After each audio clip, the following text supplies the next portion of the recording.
বন্ধ থাকে, তবে মক্তবের সময় সকাল 7:30 থেকে 8টা বা জুমার নামাজে খোলা হয়। জেনারেটর চালানোর জন্য কিন্তু কখনো কখনো খোলা হতে পারে।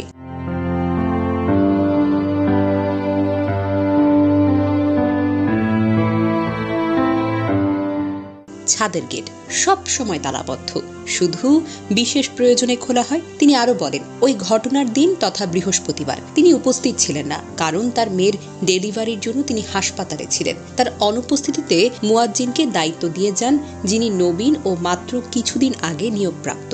তাহলে কি বাহিরের কেউ সহজে লাশ রেখে যেতে পারবে? না, সম্ভব নয়, কারণ সব গেট তালাবদ্ধ এবং মসজিদের অভ্যন্তরে ঢোকার প্রতিটি পথ নিয়ন্ত্রিত। ময়নার মরদেহ যেখানে পাওয়া গেছে দ্বিতীয় তলা একটি খাটিয়ার পাশে, সেখানে যেতে হলে দুটি তালা ভাঙা বা চাবি থাকতে হবে।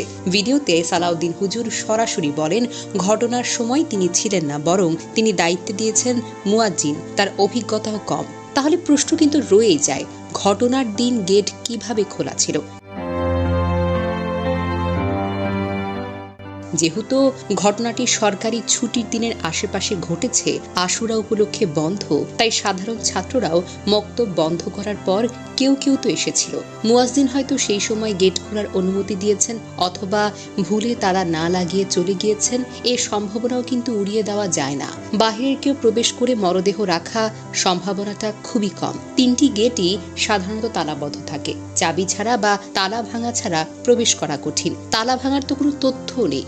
রাতে গেট বন্ধ থাকায় রাতে প্রবেশ করাটা অসম্ভব। দিনের বেলা মানুষের উপস্থিতি ঝুঁকি বাড়ায়। চাবি সালাউদ্দিন ইমাম বা মুয়াজ্জিনের কাছেই থাকে।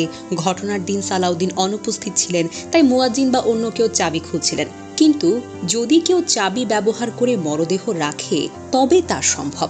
মক্তব বা নামাজের সময় ছাড়া মসজিদে লোক কম থাকে। বন্ধের দিন অর্থাৎ শুক্রবার বা আশুরার দিন কিছু শিশু মক্তবে আসলেও গেট খোলা থাকতে পারে, যা একটা সুযোগ তৈরি করতে পারে। এই তদন্তে প্রমাণিত হওয়া প্রয়োজন। কোনো ব্যক্তিকে সরাসরি দোষী বলা যায় না। কখনো কখনো জেনারেটর চালানোর জন্য গেট খোলা থাকতে পারে, এই সময় কেউ ঢুকে মরদেহ রাখতে পারে, তবে এটা ঝুঁকিপূর্ণ। তালা ভাঙা বা অন্য কোনো গোপন প্রবেশপথ থাকতে পারে, যা তদন্তে বেরিয়ে আসবে। তবে এই হত্যাকাণ্ডে কোন ব্যক্তি দায়ী তা তদন্তের বিষয়। কিন্তু বাস্তবতাকে অস্বীকার করে অপপ্রচার চালানো শুধু প্রকৃত অপরাধীর আড়াল করে দেয়। সতর্কতা দরকার। মসজিদের মতো পবিত্র জায়গাকে প্রশ্নবিদ্ধ করতে না চাইলে প্রশাসনকে গেট, তালা, দায়িত্বপ্রাপ্ত ব্যক্তি